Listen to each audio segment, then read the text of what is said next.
Well, hello everybody, and welcome into Godsend Studio, and welcome.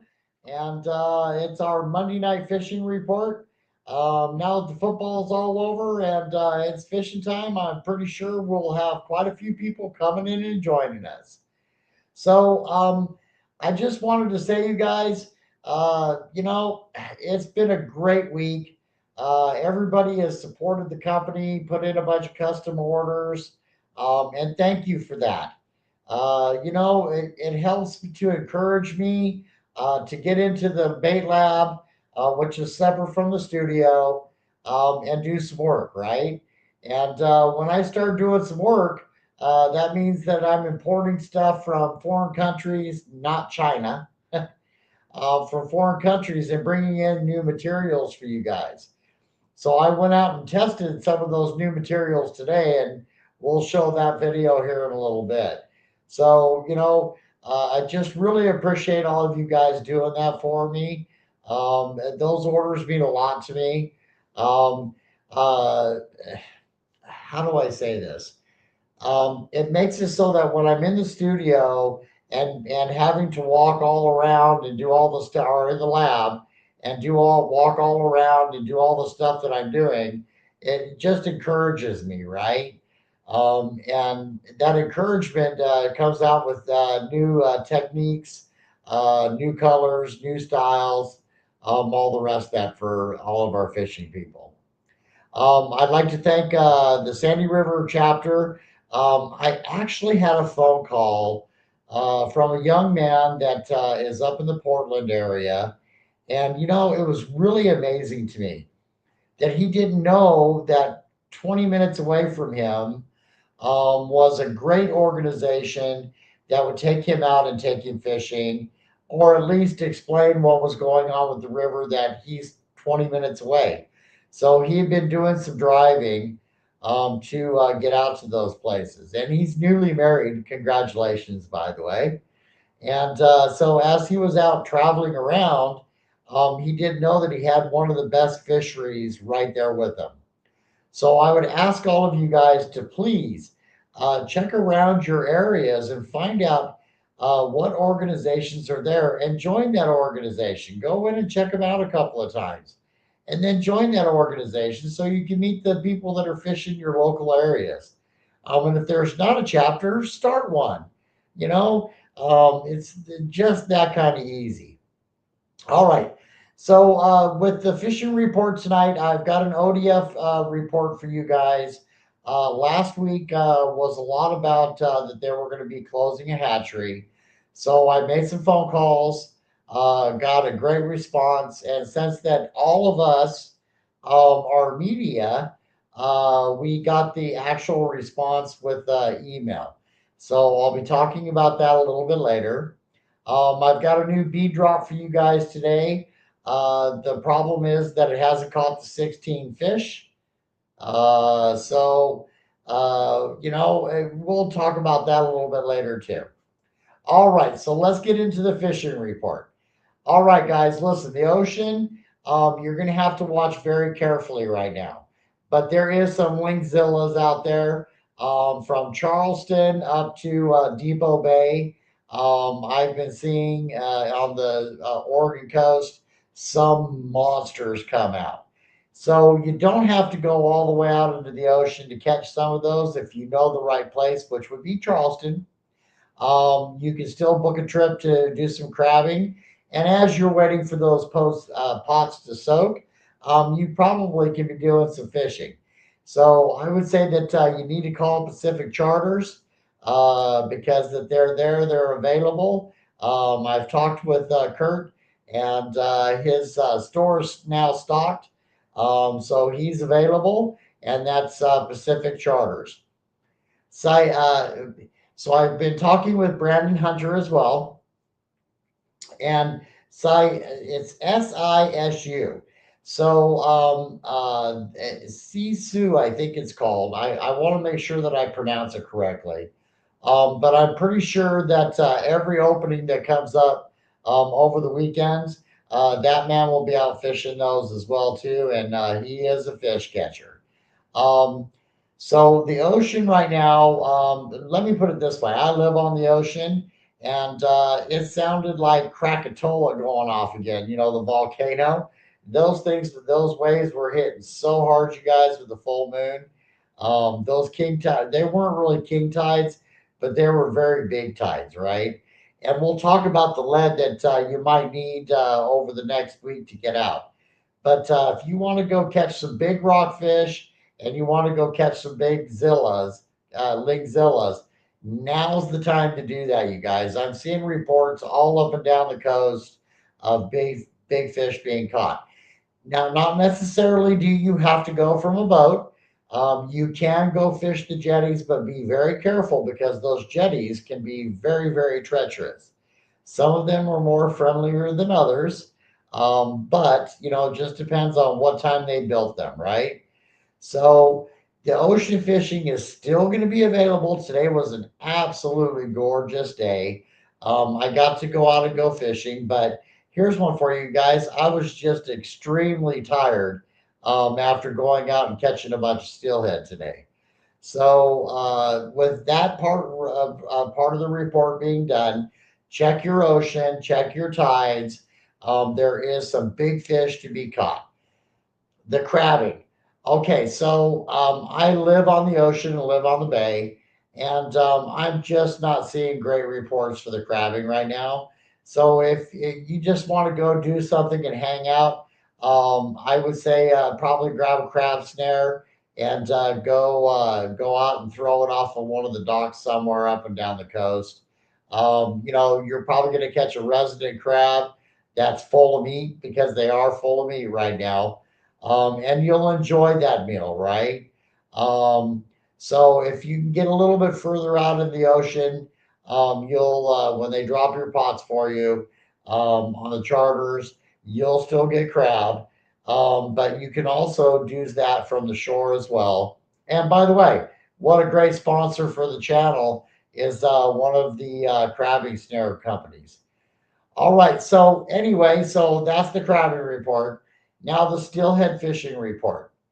So, I kept hearing, oh, we've got low water and it's not good and all the rest of that. And you got to change your presentations and you have to do a lot of things. Listen, lower your bead size down, put your jigs on with a worm, put your jigs on, just any old type of jig and let it run over the top. There is a lot of steelhead in, and they've already started to spawn. I was up at the hatchery today, which is very rare for me.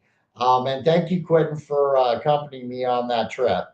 Um, and I saw spawned eggs that were getting ready to change. So be careful where you walk because we don't want to hurt those eggs, right? But there is a lot of fish in at the hatcheries. I hooked into two that I know were chromers, even all the way up there. So, don't be afraid to go out and put a smaller bead on. Put your lead down towards your bead so that you can get a chance to get that down to where they are because that they're hugging those holes, they're hugging those rocks. So there is some steelhead to be caught.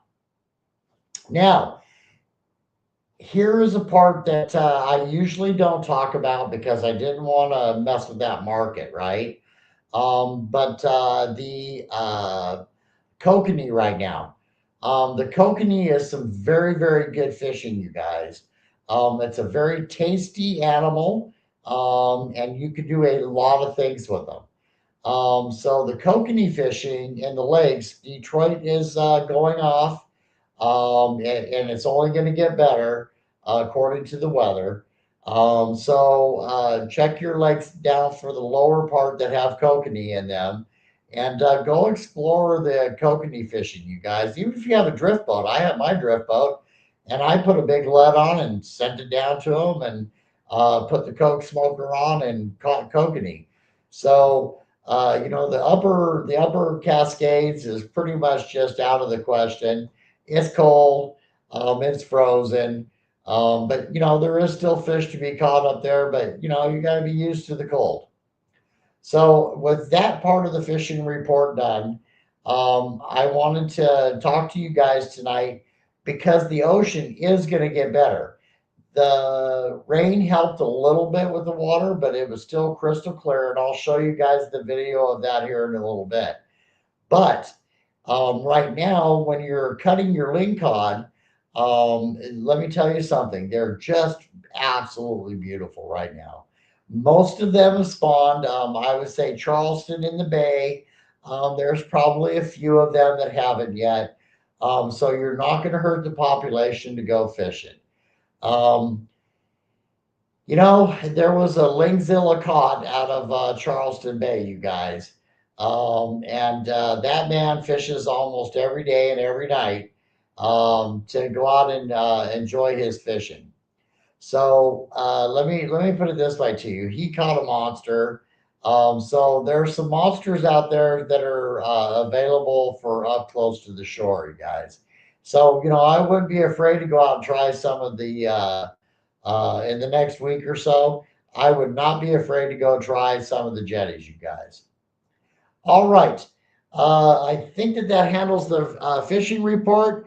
I see that Jody's in, Jeff Stroger's in, Bryce is in. Guys, I hope that you share this out because I'm on a big push to build the Godsend Adventures page. I'm getting ready to go to Hawaii and go do some extraordinary fishing, you guys, which in Hawaii, you can bring a pole with you. And if you bring the right gear, which I'll teach you, you can actually catch fish from the shore. It doesn't matter what island, there is no license required. And we'll get back to the ODFW here in a second all about that. So there is no license required. So you can fish from the shore. And if you know the island and you check out the history of that island, you'll find out where the big fish are and how to fish them. And by golly, I would because I fished it more than once. And I have a picture of just a deck load of fish, right? We actually fed a whole village, you guys. That's the kind of day that we had. Now, from the shore, it is a little bit more difficult, but if you have the right gear and the methods that they use, you guys will catch fish. And they're beautiful. The colors of them are just extraordinary.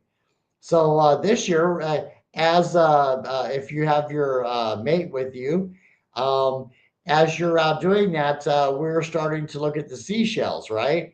So I mean, you can beachcomb and find some very beautiful things that are allowed to come home because it's not lava from the island, right? So there is that. So, oh, I see In and on the Net is in. Okay, great. Josh, you have a report for up there, or is everything just frozen? So, as once again, I encourage everybody to communicate amongst yourselves. If you know where there's fish, please, you guys, communicate. You have Facebook, you have Godsend Adventures on YouTube, and you have Kurt Sandin on Facebook. So, guys, please communicate amongst yourselves and share that information. It's very, very important, because that there might come a time where we actually need to eat that fish, right? So, okay, so how many of you came in tonight to find out if I caught that fish or not? I wonder. I wonder. So, a strange thing happened. So I've had a bead for about, I'd say about 6, 7 weeks. And it's a color that I actually got that I just didn't think it was going to work. So I told myself today, I'm going to go ahead and make that bead and bring it out and fish it. So I pegged it. I did all the stuff that needed to be done with it. And I did it in a 12 millimeter bead. Okay. And this bead right here produced 3 to 4 fish. The fourth one I'm a little bit iffy about, right? The third fish was not hooked right. But the activity that we got from this bead today was extraordinary.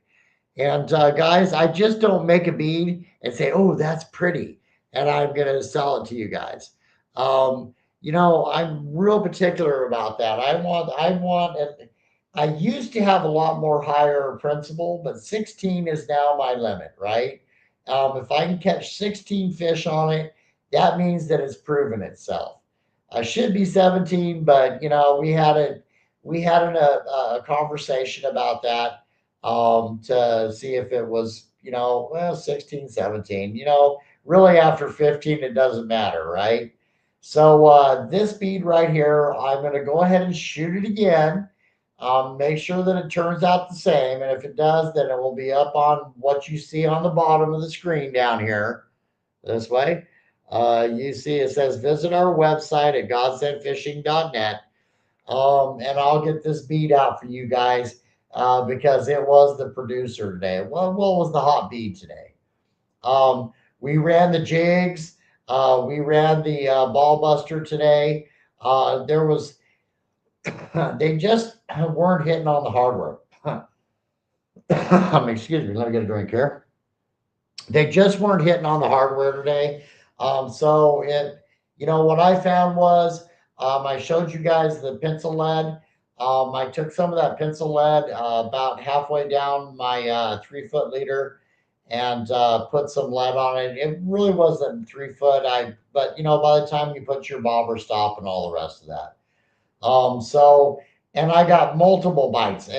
I know when I was going through fish and starting to get the line strikes, and I didn't respond to those. I was looking for the one that was actually taking the bobber down. And I used the spoon today too, you guys, for my weight, and it got great response in this low clear water. So, which of course, when we do a bait lab, I'll show you guys that lead once again.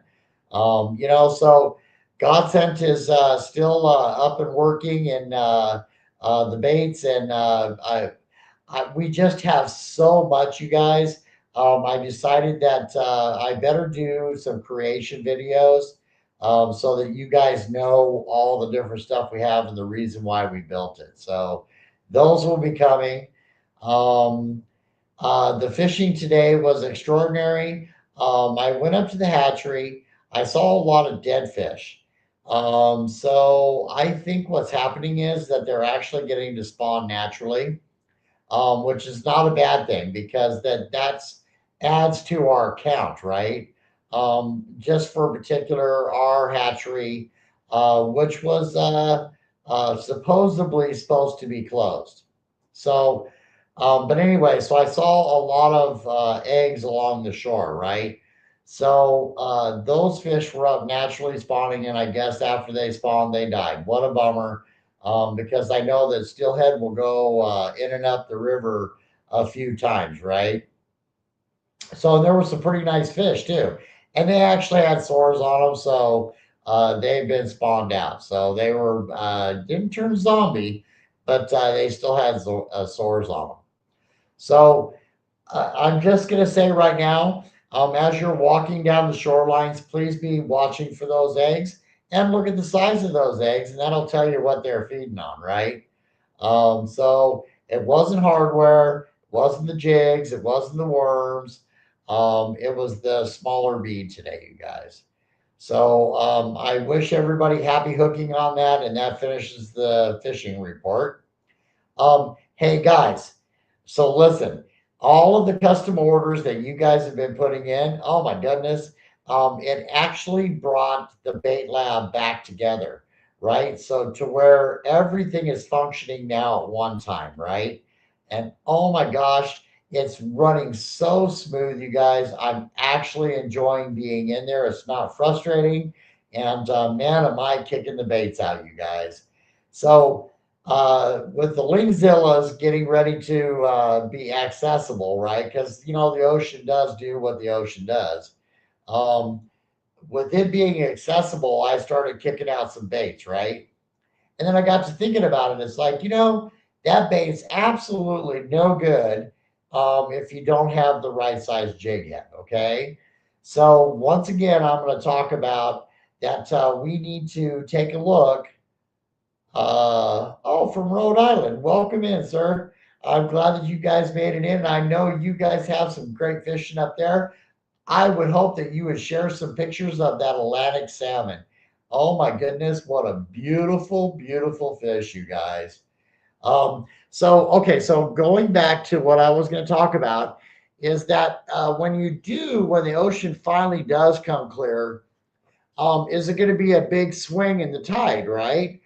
Because that we're going to be going out in the morning, and then fishing into the afternoon. Now, when I go with Dustin, it could be an all day thing, right? I mean, we could be out there for 14 hours, which I don't mind, because that we'll kick the smaller lings back and go for the big guys, right?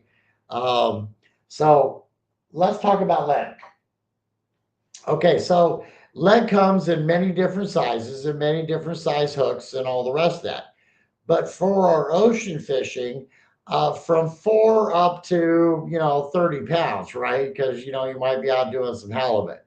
Um, yeah, not 30 pounds, but anyway, for the salmon we do because we got the big droppers on there on the commercial boats.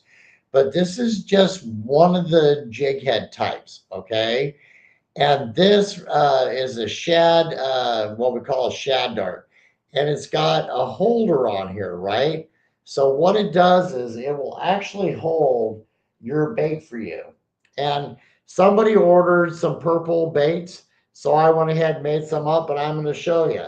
So this just simply slides through, okay? And it's a 4 head ounce or 4 ounce head, and what it's supposed to resemble is the fish, right? Well, it also does some other stuff, right? And because that it's so light, it actually lets this bait swim down, right?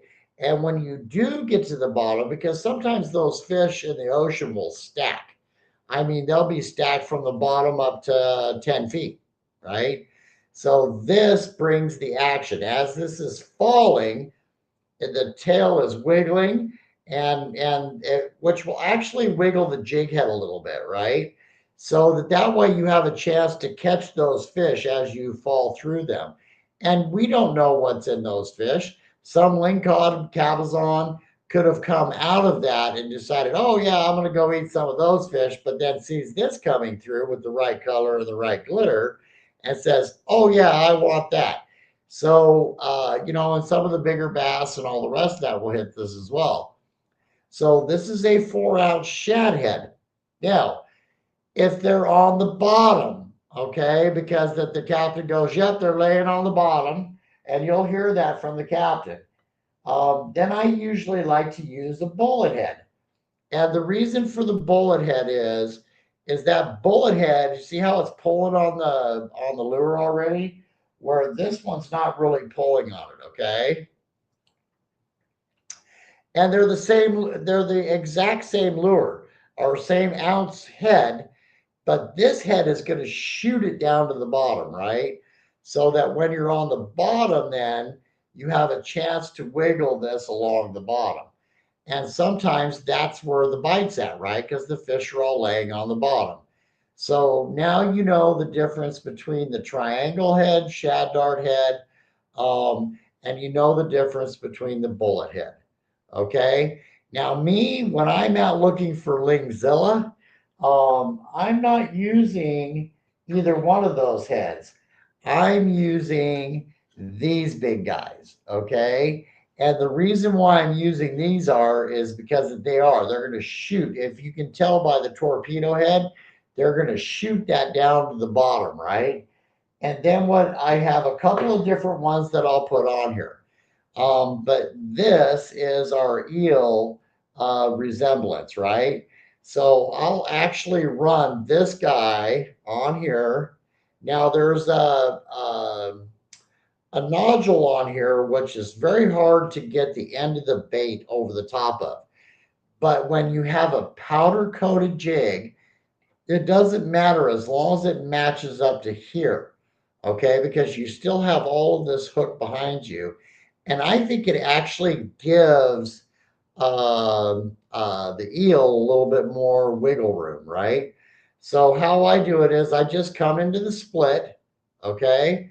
I come into the split. It'll tell you where it's going to come out at if you just watch it, and then you just run it up, okay? Which I already know. You can mark it if you wanted to, which I'll show another time. But I'm just going to run this guy up, and then I'm going to pop it out the backside of this thing, and I'm going to let it come up to there. I have caught a lot of lingcod on this lure right here. And with this extra powder coating on the head, it actually helps attract the fish. I don't know why. Probably they might think it's thin. It could be the water bubbling around the two of these. Um, that's probably what it is. That's how bass and the other fish hit, is because that it creates bubbles, right? So then I take this, and I've done this in every single way. I've kept it suspended up off the bottom and just let the tail wiggle like this and have fish just come up and engulf the whole thing, right? I've also taken this and I've worked the rocks, right? And and what you want to do is jig down. As soon as you feel the rock, then one, two, and then lift it up again and let it fall back down again.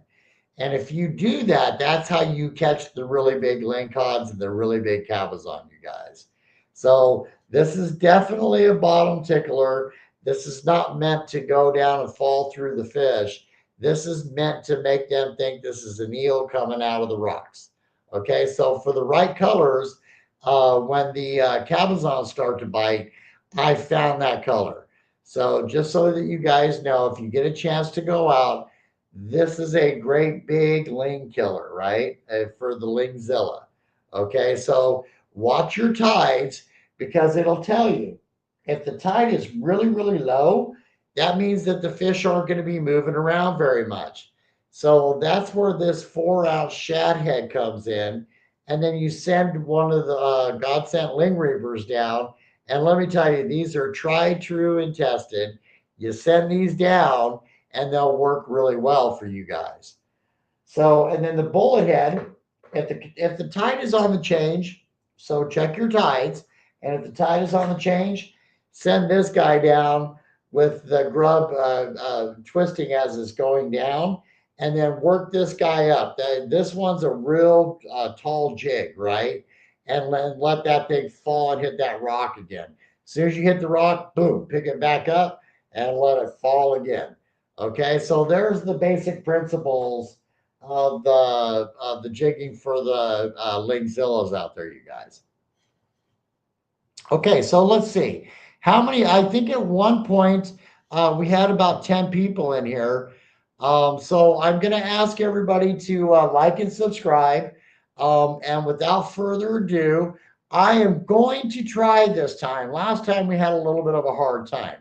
But I'm going to try because I did have some copyright stuff, which I pay for all of the stuff for the editing, you guys, and that's why I want the YouTube channel to pick itself up. We need more subscribers so that it pays for the editing software, right? And then this software that I'm using tonight. Yes, we do, Anthony. As well as that, you can come into the store and save even more. I'm just sort of a not a proponent of the shipping stuff, right? So, but if it's ocean related, that means that you're coming over. Take the time to come by the store. Private message us. We will be there. And if you heard of a color that's working really good and you need it, we don't give that secret out, but we will make quite a few of those baits. And if there are some left over, then we will say something. Okay. Yeah, the reason why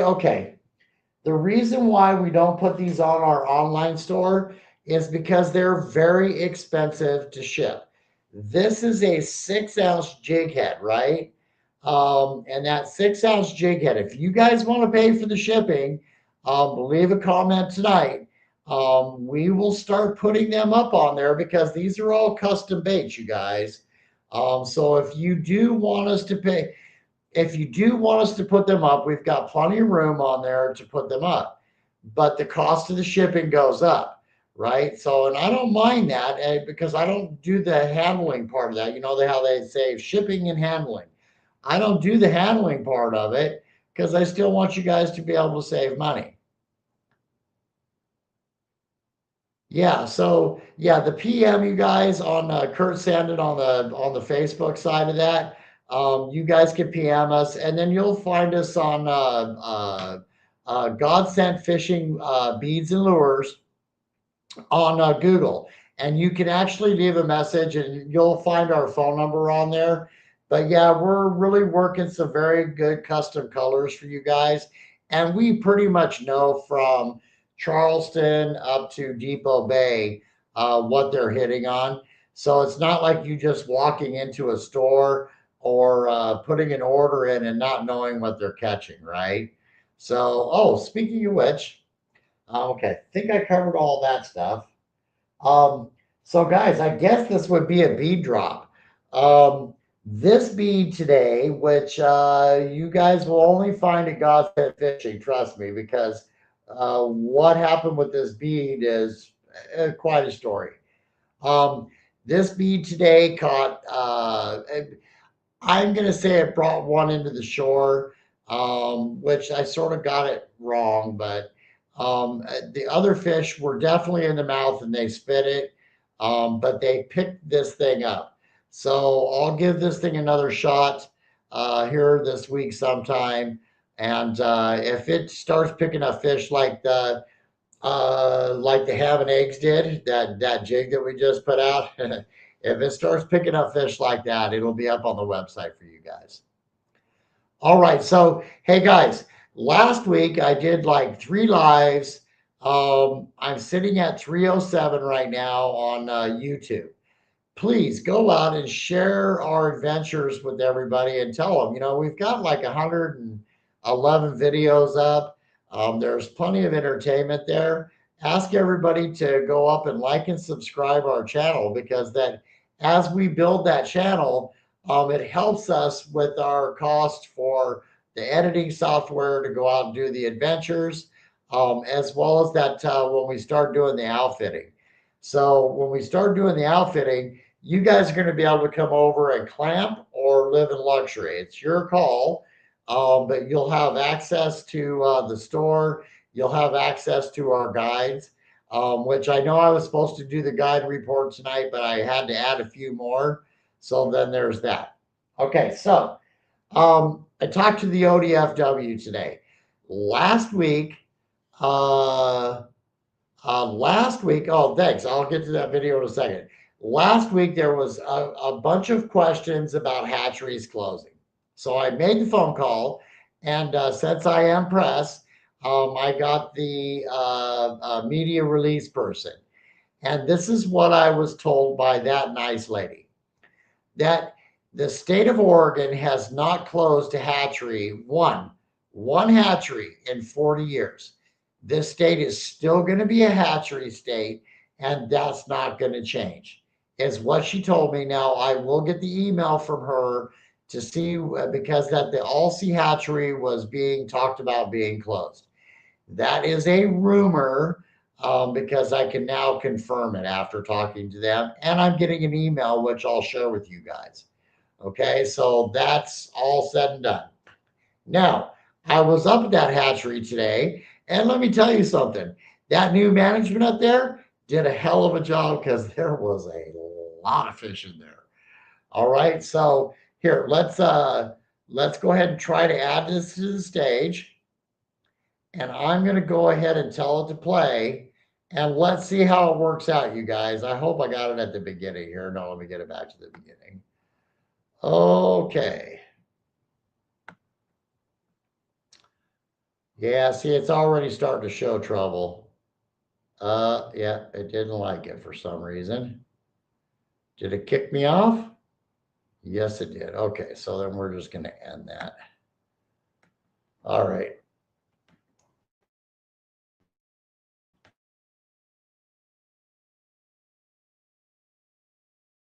I'm not.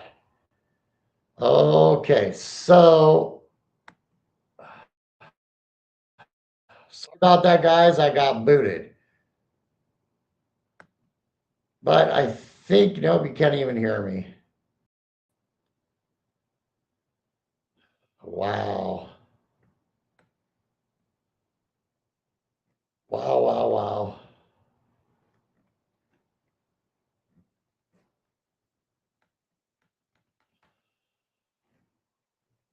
Unbelievable.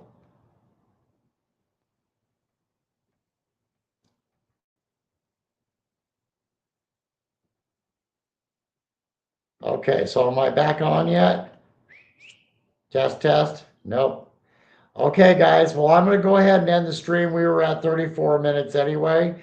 The video will be up on Godsend Adventures. Wow, it totally froze me.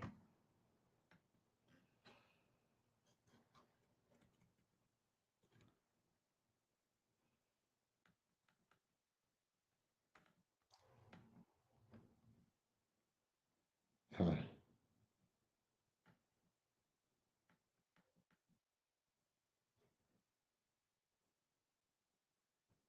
Okay, let's see what's happening here.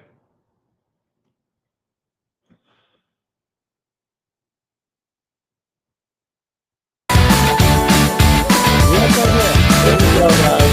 I'm back up.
Okay, so I'm gonna end this stream right now. Good night, everybody, and happy